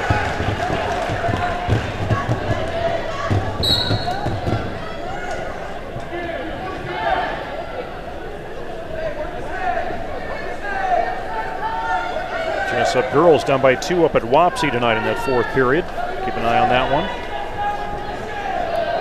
A lot of hand fighting going on right here. Big guys looking for their advantage position, looking for their snap downs, duck unders, slide bys.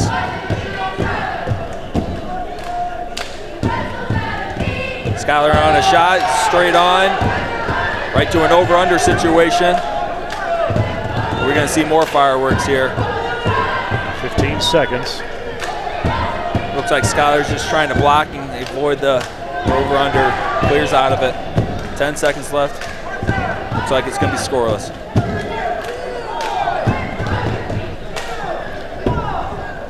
And that will end the first period scoreless. Kind of a side note, we talked last week, when we found out that this was going to happen, there's some things that get moved around. Wapsie Valley was supposed to visit tonight for basketball, and Coach Smines, the AD, said, can we switch that around? So Wapsie Valley went up to, or actually Jesup went up to Wapsie Valley tonight, and they'll come back for the home contest on Monday next week. Yeah, I think we were pretty fortunate that Jesup hasn't played Wapsie yet, and we were able to flip-flop those dates and make it all work. So it snows for a reason, I guess. The stars are aligning, I guess so. I guess so. Still fighting for some points as Indy Ferguson trying to peel away. He gets the first one, and Skylar Blatt. Yeah, Skylar did a good job of riding his hips for 30 seconds. He got to his feet, wasn't able to return them, so let's give him one and not a no stall warning for not trying to bring him back down.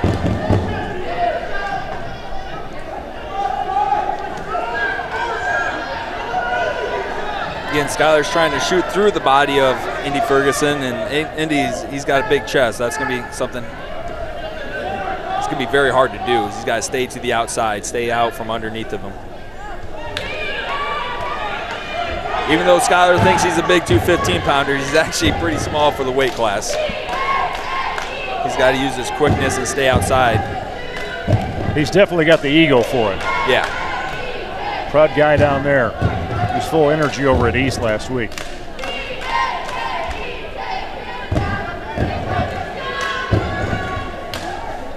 He had an exciting semifinal match. We won a match in overtime off a snap down go behind, and he came over and celebrated with the corner and actually gave me a bloody nose. So I'm not even on the mat, and I'm getting beat up. Gotta watch out. Give you a helmet.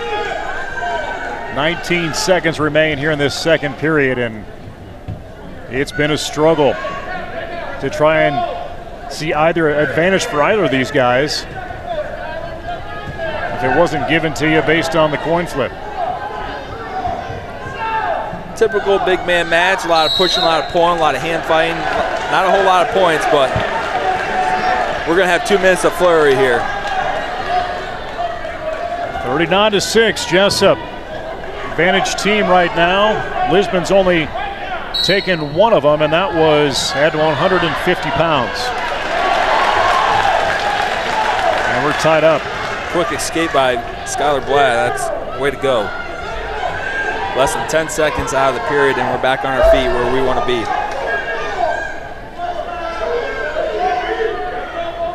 Again, this match has a lot more criteria than just the duel. A lot of state criteria involved here. Really 2 guys playing defense right now. Yeah, you just don't want to make that one mistake when there's only a minute and a half left of left of the match, where it could put you in the passenger or not in the driver's seat to win the match. Good action by Skylar looking to attack and then keep circling and looking to rescore. He popped into third gear right there trying to get after it. These bigger guys, they sweat a lot.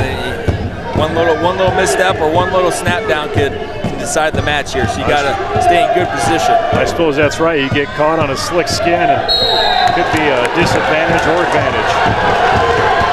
54 seconds here left in this third period. Skylar's doing a really good job of putting multiple attacks together, snap down shots, trying to find the little angle to score. A lot of hand fighting, back and forth.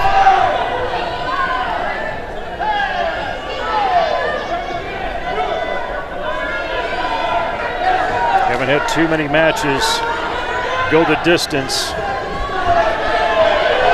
Sully went the distance 9-4 and went at 165. Again, are we just going to see a flare here? We got an over-under situation. 20 seconds. Skylar's looking just to block and circle out of it.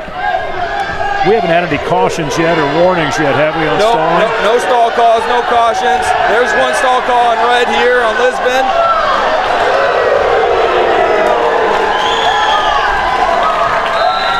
And that's a hard one to lose at the end. Good match. Skylar Glad fought the whole way. Goes down 3-1. Good sportsmanship right there on the mat. And that gives some more points to Lisbon, 39-9, but it very well would need to be Lisbon basically pitting their way out to win this thing. Yeah, good match by Skylar, just one or shot. Or to tie it up in it. Yeah. Good match by Skylar. One just not so good shot, just kind of got out of position, got too far away, and Lisbon was able to get the takedown. At 285, so we will go to heavyweight. Jessup's going to go ahead and surrender that weight. Jonah Reiling will get the forfeit win at 285. And we're going to go to lightweights, and this can make some things interesting. Yeah, we got 4 matches left. We're up by 24 points. So Lisbon would have to pin out just the force criteria. I guess talk through that. You start looking at pins, some takedown. What are you looking at when you're looking at criteria if all of a sudden this thing would end up 39-39? If I remember correctly, the first criteria is total matches won. I guess I look here.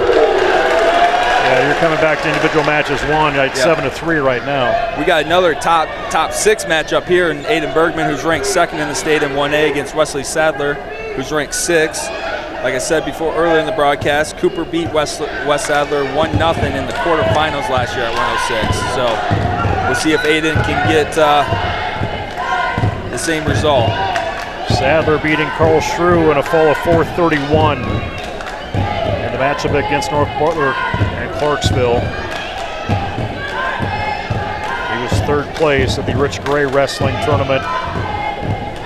Aiden ended up, 3rd place or 1st place over the weekend. 1st place in the nickel. Aiden with the quick takedown in the first period, doing his work on top, looking to get to his bar, get to his Easton's tilt, doing a good job of keeping Wesley Sadler flat on the mat. In Jessup, final team rankings were 7th. Lisbon in that 10th spot. They're going to have to travel to Jesup tonight, and Jesup getting that bye in the first one. And really just needing a win no matter what way here at 106. Yeah, anything less than a fall for Lisbon will seal the deal for Jesup, barring any team points taken away. So got to keep our cool, keep our composure. Stall warning on red. Coach Dean Happel isn't too pleased with that call.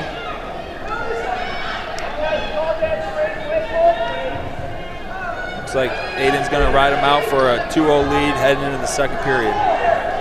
His 2nd match of the night for Sadler. Again, he went into the 3rd period, his last one. And the 1st period, Jesup again. Aiden Bergman, advantage 2-0.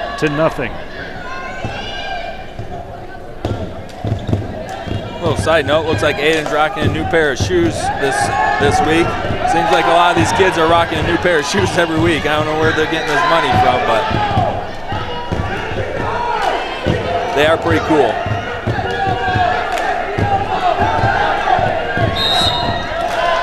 Again, Bergman, a real lanky wrestler for 106, so. Yeah, these two are probably 2 of the biggest 6-pounders in the state, so using your length to advantage can be key. And Aiden is just a sophomore on this team.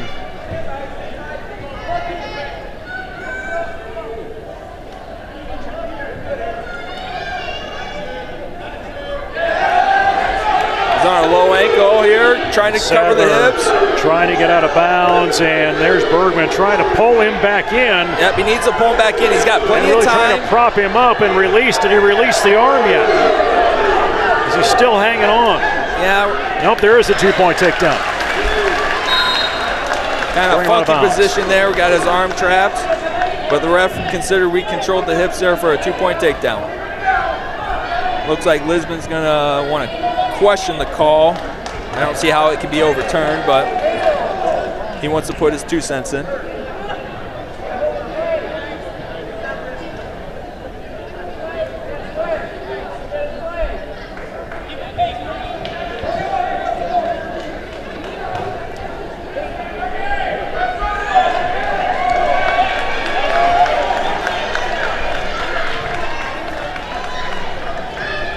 Jessup girls basketball tied up at 34 right now with 5 seconds to go in that game. Sadler trying the quick switch. Aiden was able to cover the hips and cut him off.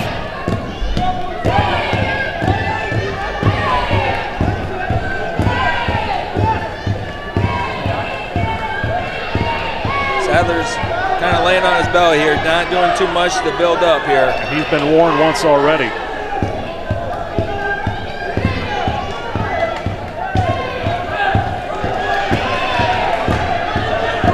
Bergman's got a bar on the left-hand side, looking for that far wrist, but Sadler's got his hips out away from him.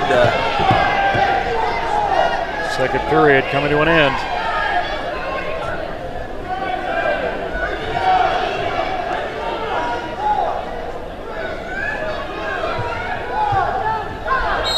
And that'll be it.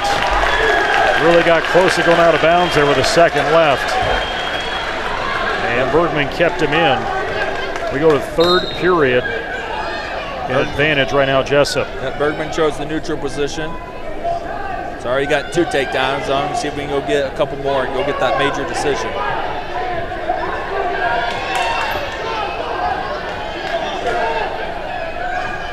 Again, another match that's going to play critical come the state tournament for seeding criteria.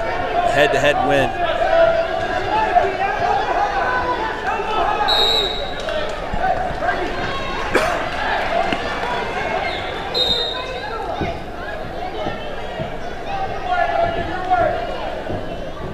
Minute and a half. Sadler really in that defensive motion right now, and as we mentioned, Jessup just needs a win here in any way, and they will be heading to Coralville over the weekend for the state dual team tournament. Still have 4 matches to go. Front headlock position. Sadler's doing a good job of controlling Aiden's right elbow. And they go out of bounds.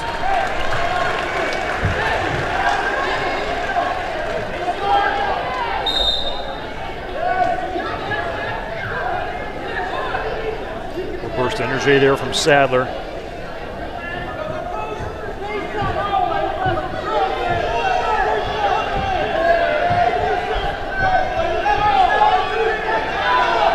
Seconds remains here again at 106. Aiden's still out looking to attack, look to score points. Sadler's got a head position, underhook on the left side. Aiden's just holding position here. Probably going to shut it down here and look for a 4-0 victory. Wasn't exciting. That seals the deal. But it's a win. Aiden Bergman. Decision 4-0 for Jessup and the Jayhawks. And you're looking unofficially at a state dual team advancement this Saturday for this squad. At 106 for Lisbon. 42-15 is where we're at it. And go to 113 and 113. Gavin Hove, I believe. And we'll see Cooper Hines. Actually, Max DeVore. Max DeVore will make his way in against Gavin Hove. So Hove He beat Miller by a fall of 5:15 at 1:13 last time out. Oh, great shot by Max DeVore, getting to the low angle, but he stopped. He needs to keep driving. 2-point takedown, Max DeVore, way to battle. Max is one of our unsung heroes on the team. He does whatever needs to be told or whatever is asked, bumping up a weight here, just going out there and competing. Yeah, because he won the JV tournament last week and was able to compete in the varsity nickel tournament too. Yep, he was a JV conference champ at 106. Got his hat put in the ring, or name put in the ring at varsity conference, was the 8th seed, and ended up placing 5th. Only losing to 2 highly ranked kids, Aiden Bergman and Coy Maylert of Union LaPorte City, who's ranked 6th or 7th in 2A. 2-1 the score as DeVore trying to hold that base. Yeah, he needs to keep his head up here. Maybe get himself out of bounds. He's still in a good position here. Circle back in. There goes the head. 2 points. Gets that takedown. That's just good, hard wrestling by Max DeVore. Keeping his head high, keep wrestling, keep circling, looking to cut off and finish on a double. Up 4-1 with 30 seconds left in the first.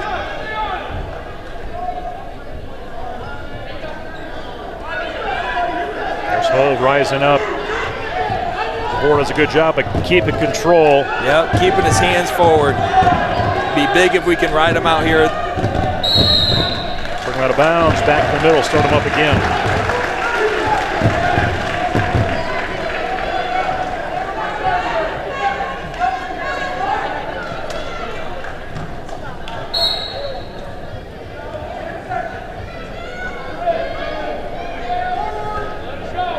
Got far wrist ride, keeping the weight on Ho's hands, chopping and driving with his toes. Good period, Max DeVore.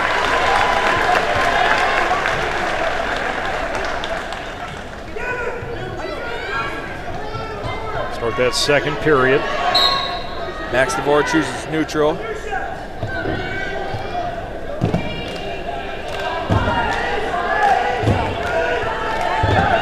Holds in a high crotch situation, looking to switch off to a double, and he gets his 2-point takedown.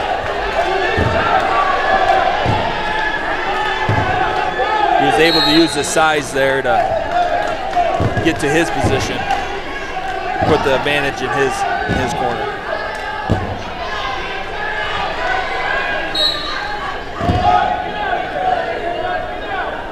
Jesup girls basketball going down to defeat tonight up at Wapsie Valley 35-34.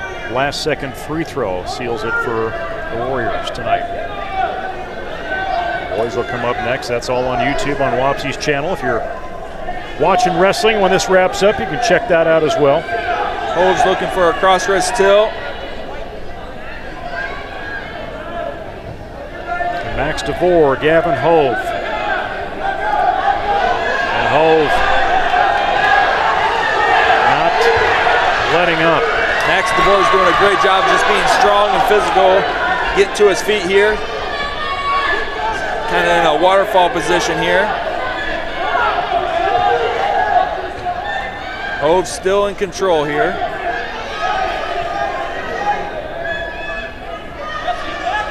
.40 seconds left in the period.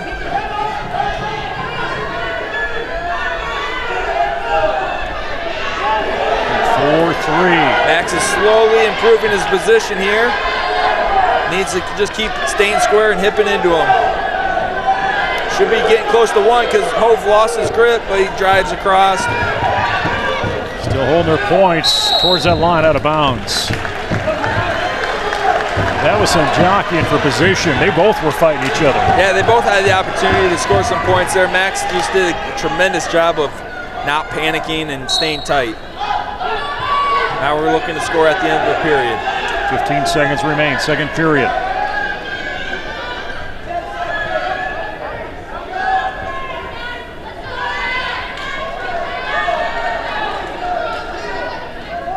That'll be it here for this. On to the next one. One more period to go as Jesup moves into February with a busy wrestling schedule. as a team and as individuals.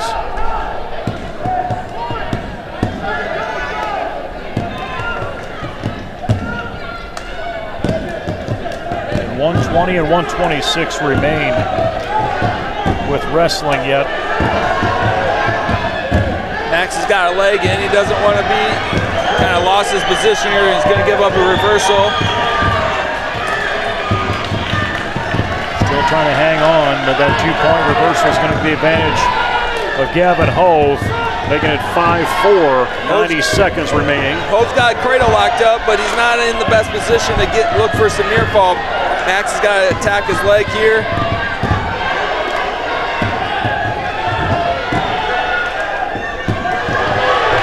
Max is looking for a reversal of his own. He's got to get his head up. And they keep him in.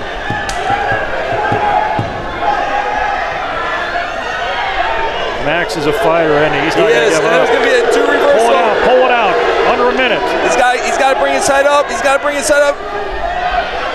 He's still in a good position. He's just got to get his knees underneath of him and drive across. Yep, keep driving across.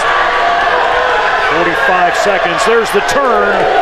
He's got his arm trapped. He needs to find a way to cut across his hips and just walking that line, and they will come out. So close. 34 seconds left. Max needs to beat him off the whistle. He needs to find a way to get an advantage and come up to his feet. Kick out quickly. 30 seconds. Looks like Hope's got a Cradle locked up. Let's see if Max can somehow slip his inside arm out and catch him. He's going to keep fighting through this. He's not going to try not to allow that to happen, as looks like he rolled through. He's in a decent position here to get a reversal, but looks like time's going to run. 2 seconds, 1 second, and that will be it. 5-4. Freshman Max DeVore. Hard-fought battle. Makes it 42-18 after that 5-4 decision. And we'll go to 120, and Cooper Hines will wrestle in that slot. Cooper Hines. And he will go uncontested. Builds on that team margin. We'll go to 126. It's 48-18. We have 126 left.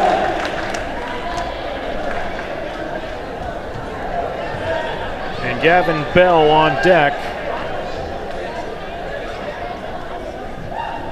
as they'll get some last minute info for Lisbon from Coach Matt Gross. Again here at 126. And for Jesup, Gavin Bell. Gavin Bell, Jackson Knapp. Knapp beat Aiden Morrison by a fall of 3:22 as the first match in the previous one tonight. And they'll come off the mat quickly and hustle back to middle, and Bell was almost in a rough spot right there.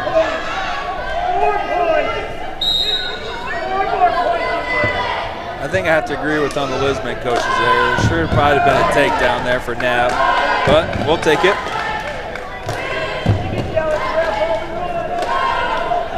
Jackson Knapp. State qualifier last year at 113. Gavin with the shot, and Knapp looking for a reattack and gets his 2-point of his own here.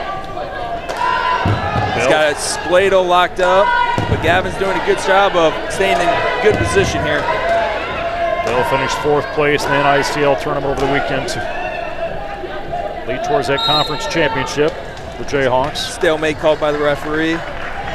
Neither wrestler was advancing the position, so Gavin will start down.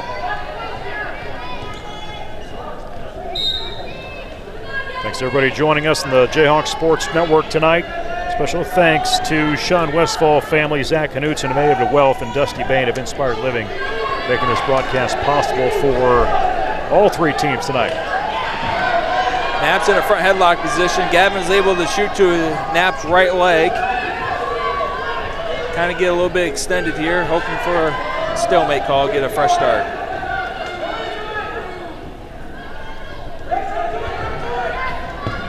Gavin's still working on Knapp's right leg here. He's got it in a better position here. Knapp's got a cradle locked up though.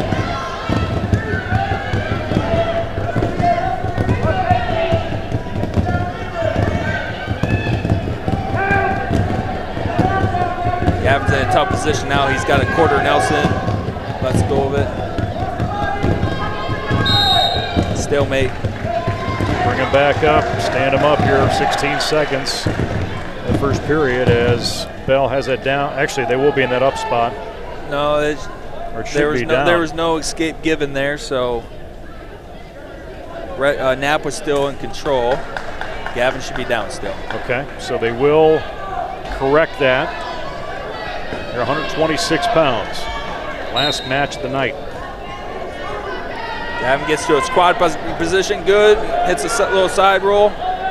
Trying to create some flurry, try to create some action here. Short time left in the period. And we will end that first period. No more advancement on the score. And choice goes to Jackson Knapp of Lisbon. And he's going to take that down position. Try and jump out of the gate quickly here in this second period.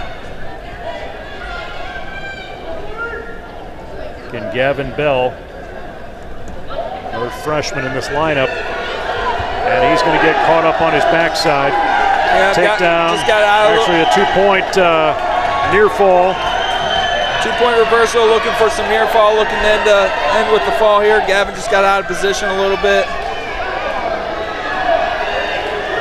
That's it. That's it. It's a bittersweet ending, though, as Jessup has Jackson Knapp, or Gavin Bell loses to Jackson Knapp 228 by a fall. But Jessup going to the state duel tournament, Levi. How's that feel? Oh, it feels a bunch of just stress relief. A lot of heavy chest today, just nervous coming in today. It's good. These boys have worked hard for this opportunity to show how far we can keep going. Yeah, when you talk about some of the goals when the season started or before you got away, you know, I know that conference championship was one right in there, and probably some rankings and some other ones that you worked through, but this had to be on that list too, to get to not only be a part of the duel, but hosting it and then now going to it. Yeah, after falling one duel short last year of qualified for state duels, seeing that atmosphere over at Albernet, we wanted to have that here. First goal was to win a conference championship, got that done. Second goal was to qualify for state duels, whether we hosted or not, and hosting was just the icing on the cake. So there's the banner. As we get a chance to see this team have a banner that's going to hang on that south wall here in the gym and get a chance to just celebrate. Yeah, I feel like you should be down there, Levi. First time, I'll get my chance to celebrate with the boys, but first time in state history. It's good to get some more quality wrestling in for the boys this weekend. So, well, looking how this went down, we started 132 pounds. Ethan Kroll fall over, won by a fall in 102. Dawson Bell at 138, wins by a fall in 152. Keaton Jacobson, 18-second pin over Ryder Meeks at 144. 150. Tiernan Boots beats Caden Lang by a fall of 434. It took 359. For Wyatt Vanderwerf to beat Gage Holub at 157. Max Soley at 165. Beats Gavin Carmer in a decision 9-4. Kyle Bucknell over Matthias Cole, fall of 158 at 175. Dax Youngblood made quick work of Hudson Herbersheimer of Lisbon by a fall of 23 seconds at 190. Andy Ferguson wins by decision for Lisbon, 3-1 over Skylar Glad.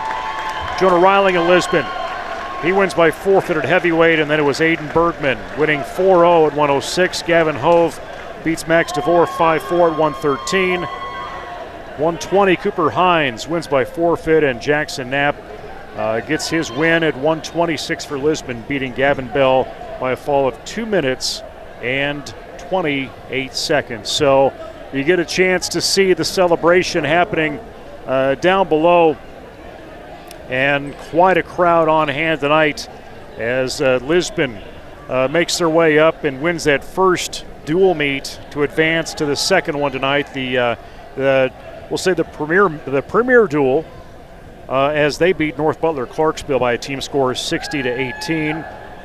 Great season there. Again, they come into this one ranked 10th overall as a team. Jesup ranked 7th and being able to host this one. And that means Jesup will move on to compete in Coralville on Saturday. In the state dual team tournament. And there's ways to watch that and follow that. I invite you to check that out on the Iowa High School Athletic Association website. Do we need to have one more message in tonight, Luke? Or Anthony? Not just yet. Well, Levi Vogel, as he should, he made his way down to the mat to celebrate with his coaches, his wrestlers, and family, I'm sure, for a great victory tonight. Again, Jesup advancing on to state dual team tournament as they win tonight by a score of 48-24. Jesup girls losing by 1 tonight. The basketball team up at Wapsie Valley. And I wonder if I can get Coach Gross, maybe before we sign off. Hold on. Gross.